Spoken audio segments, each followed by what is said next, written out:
The final orders of the court are as follows. A.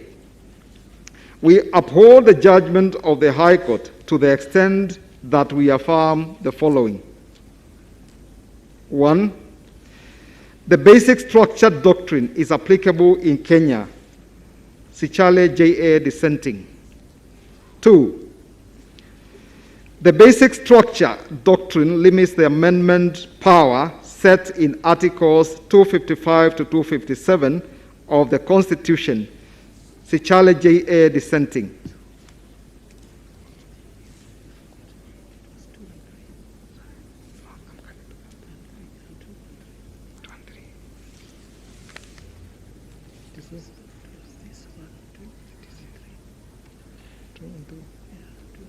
For you. Yes. Okay. Sorry, I take this back. 2. The basic structure doctrine limits the amendment power set out in Articles 255 to 257 of the Constitution. Okwengu J.A. and Sichale J.A. dissenting. Number 3.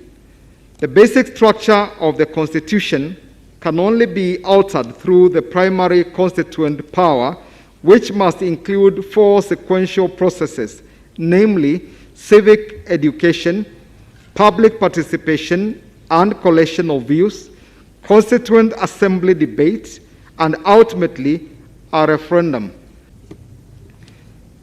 4. Civil court proceedings can be instituted against the president or a person performing in the functions of the office of the president during their tenure of office in respect of anything done or not done contrary to the Constitution. To Yot J.A. dissenting. 5.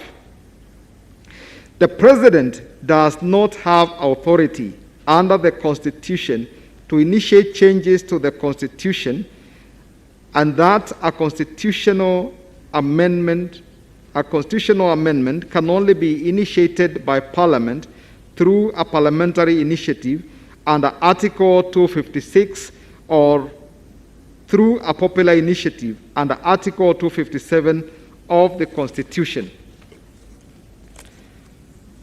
6. The Steering Committee on the implementation of the Building Bridges to a United Kenya Task Force report, the BBI Steering Committee has no legal capacity to initiate any action towards promoting constitutional changes under Article 257 of the Constitution. 7. The Constitution of Kenya Amendment Bill 2020 is unconstitutional and a usurpation of the people's exercise of sovereign power. 8. The Constitution of Kenya Amendment Bill 2020 cannot be subjected to a referendum in the absence of evidence of continuous voter registration by the Independent Electoral and Boundaries Commission. Number 9. The Independent Electoral and Boundaries Commission does not have the requisite quorum for purposes of carrying out its business relating to the conduct of the proposed referendum, including the verification whether the initiative as submitted by the Building Bridges Secretariat is supported by the requisite number of registered voters in accordance with Article 257(4) of the Constitution. Sichale J.A. dissenting. Number 10.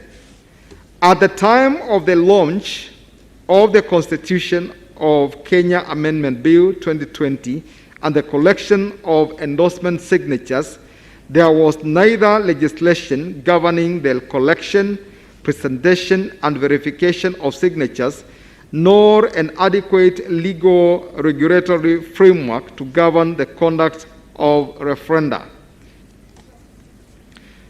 Number 11, county assemblies and parliament cannot as part of their constitutional mandate, change the contents of the Constitution of Kenya Amendment Bill 2020 initiated through a popular initiative under Article 257 of the Constitution.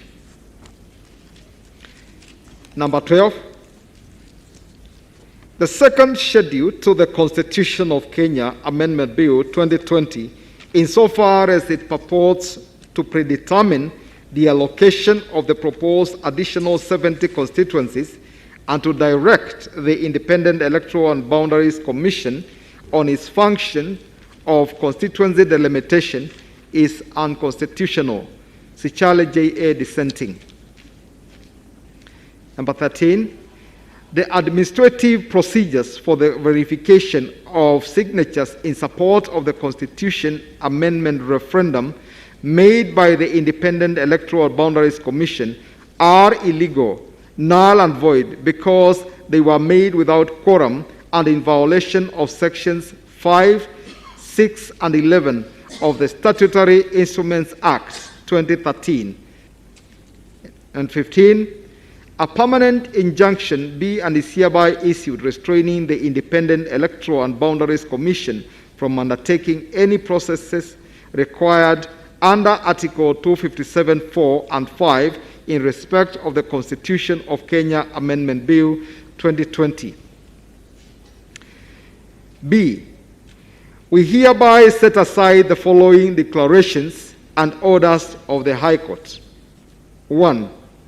That President Uhuru Muigai Kenyatta has contravened Chapter 6 of the Constitution and specifically Article 73(1)(a)(1) by initiating and promoting a constitutional change process contrary to the provisions of the Constitution on amendment of the Constitution. 2.